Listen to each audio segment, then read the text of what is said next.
It's another beautiful spring day here in Seattle. The birds are silent, the rain is pouring, and the Seattles just blew another game thanks to really bad middle relief. It's perfect. What can possibly go wrong? Haven't you been doing videos long enough to think that when you say something like that, something bad is bound to happen? Maybe? Hey, Kim.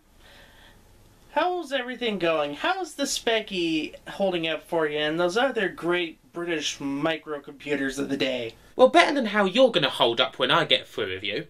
Now, do you remember the collab that we did a couple of years ago on Man Oh Man? Why, yes, it was one of the best videos that I've ever done, or should I say, we've ever done for this channel. Now, how come that video was little more than a prank that you pulled on me? I've never said anything like that. What proof do you have of this? Well, that's pretty simple. You said it at the end of my Christmas video. And from all the way here in the beautiful United States of America, I'd like to wish all of you in the UK and everywhere in the world a beautiful and Merry Christmas. Ta!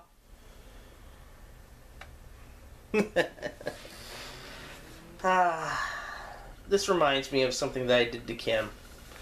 We did a collab video, and I foisted upon her one of the worst shows of all time, and that was Man Oh Man by Chris Tarrant. That was such a great idea. I just hope it doesn't come back to bite me in the ass. Is there anything that you'd like to say to the jury in your defence before we parade you around the streets and strangle you? That's doctored footage! No. Fake news! Unverified information! Pants on fire according to PolitiFact! I was hacked! Yes! That's the ticket! I was hacked! Who gave you that footage? You did when you sent your part into the Christmas video, you fuckwit! Oh, yeah. So now that you thought that that was a real humdinger, it's just a prank bro type of prank, I've got a good prank for you. You have the choice between reviewing the 1995 series of the Krypton Factor or the Krypton Factor Z-Expection game. Oh, come on! How bad can the Specky game be?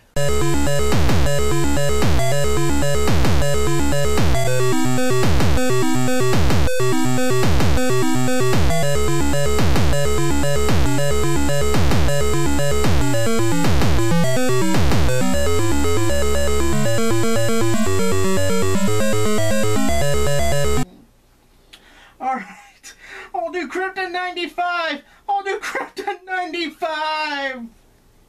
Oh, the show will hurt you enough so that I don't have to lift a finger. Enjoy it, sweetie. Bye for now. Oh, God.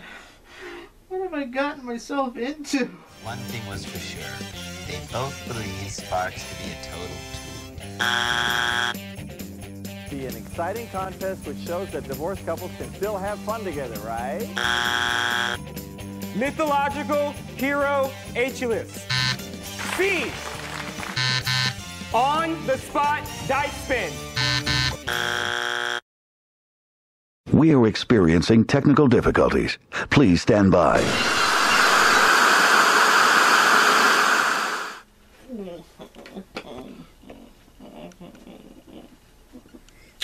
Hold me, Bowser puppy.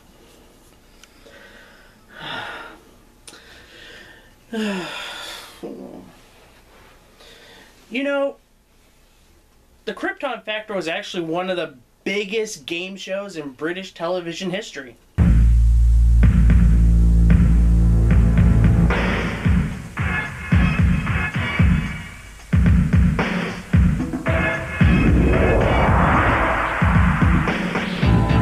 Since September 7th, 1977, viewers would tune into ITV and watch ordinary-looking people do extraordinary things.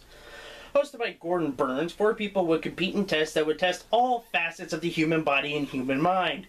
Such tests as completing complicated puzzles, running through various obstacle courses, figuring out many tough mind benders, answering a bunch of questions quickly a la Sales Century speedrun.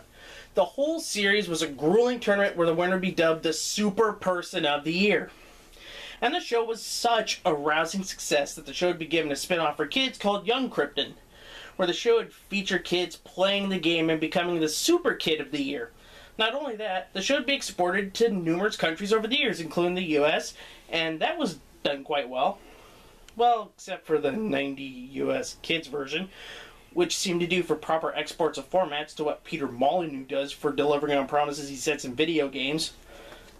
Everything seemed to go right for the show at the Krypton Factor, and it would stay dominant up until the early 90s when this show would come about. Facing the ultimate challenge, the might of the gladiators. Jet. Warrior. Lightning. Shadow. Cobra. Panther. Wolf. Flame. Hawk. Phoenix. Saracen. And Scorpio. Coming to you from the National Indoor Arena in Birmingham, here are the presenters of Gladiators, John Fashnu and Ulrika Johnson. Gladiators debuted in 1992 on ITV. While the show was more focused on physicality, it was even better received than Krypton at the time. People were more than likely tired of Krypton and wanted to see a livelier show, which Gladiators delivered in spades.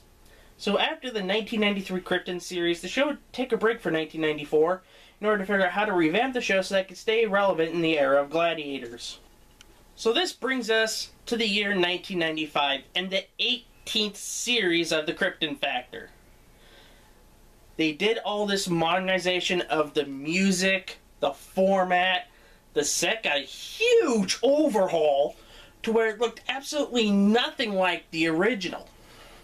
And what the producers at ITV hoped was that this would become a model for modernizing a classic game show. What it became, though, is one of the biggest how not to revamp a classic show. So here is the 18th series of the Krypton Factor.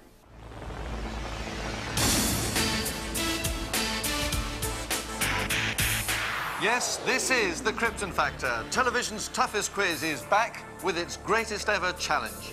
It's called the Super Round, and it's designed to test our contestants to the limits of their physical and mental capabilities. The spectacular new Krypton Factor 1995 starts here.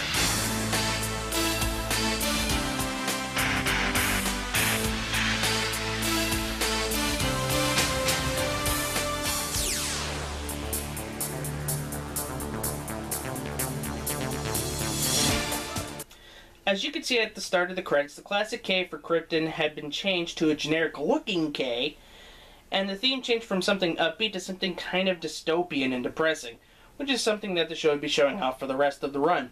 I guess to perk up Gordon Burns, the host, he's joined the series by Penny Smith.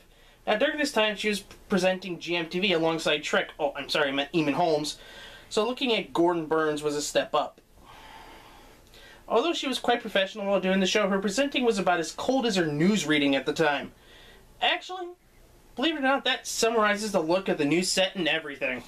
Looking at it, the whole show just feels cold. It's got this metallic dystopian feel, kind of like the set of Donymede, where it's just steel girders and not much else. Hopefully that we get some sort of warmth going on when we talk about the format. And boy, did they change the order of it up. Out of the opening title sequence, we're already into the assault course part of the competition. No intro, no graphics, we're already there in the thick of it, where the contestant introductions are now interspersed in the middle of the round. In prior competitions, the way it worked was female contestants would get a 40-second head start, and the contestants were ranked by how they finished the course. In the 1995 series, all contestants started at the same time, and the winner was determined by how fast they finished the course ahead of a base time based on age and gender. What this meant was that someone could finish the course first, but still lose, because their distance from finish and base time wasn't bigger than another contestant's. And that irritates me more than the head start, because with the head start, all you had to do to get the 10 points was finish first and that's it. Why did they feel that they had to make the format for this round more complicated than it was? Oh well, next round is mental agility. Now in prior series, this would start off the show where we got proper contestant introductions from Gordon Burns and maybe a little chat before they were given their challenge and 40 seconds to do that challenge as many times as they can correctly. It was a good opener and allowed the contestants to get their bearings before the other in-studio challenges. In 1995, they decided to quicken the show by having all 4 contestants play against each other. On the screen would be a set of 4 numbers, words, or something to that effect. Gordon would read his statement, and the contestants would have to press the correct answer, or 2, or sometimes 3, that would lead to the right answer. After 8 questions, the subject would change to something different, and the round lasted for 2 minutes. The person with the most right answers would get the 10 points. Out of all of the rounds, they made this one as robotic as possible. The contestants don't get to verbally answer and show some form of personality like they did in prior series, and making it fun to sit through, watching to see if they could build up a big lead or overtake a good leader. However, that gets tossed aside instead. Contestants just sit in front of a computer screen and show no emotion whatsoever. They took an exciting round to get the viewers hooked and instead made it boring. And that's another knock I have with this 1995 series. Compared to the original versions, which had room to breathe and build up drama and suspense, the 1995 series doesn't allow the show to breathe. It's just boring and robotic and too fast-paced for its own good. Next up is response. Out of all of the rounds, this one I could fully understand being edited the way it is. Response for the past few series was flying an airplane. Keep your eye on that box above the tracking score. That tells the story. The lead plane drifting out towards that outer ring. And it's there now, which means she's just 10 seconds to regain contact. But I don't think it's going to happen. She is completely lost. We follow that up with observation. This time, the contestants study a computer animated video that looked terrible instead of a live-action video from previous series. After the video, Penny fires off 5 questions while the contestants act like robots behind the touch screens. The person with the most correct answers wins the round, and in case of the tie, answered the quickest. On the older versions, at least Gordon Burns would give the right answers to the questions. Here, Penny couldn't be arsed to do that. I honestly don't like this round and how it was executed. I'd rather have the contestants watch the video and get 2 questions worth 5 points each. Kind of like how the 1990 US version did it. Here, it's just boring. The 5th round is the standard general knowledge round. Here, the contestants stand around Gordon's desk and answering the leading questions that Gordon asks.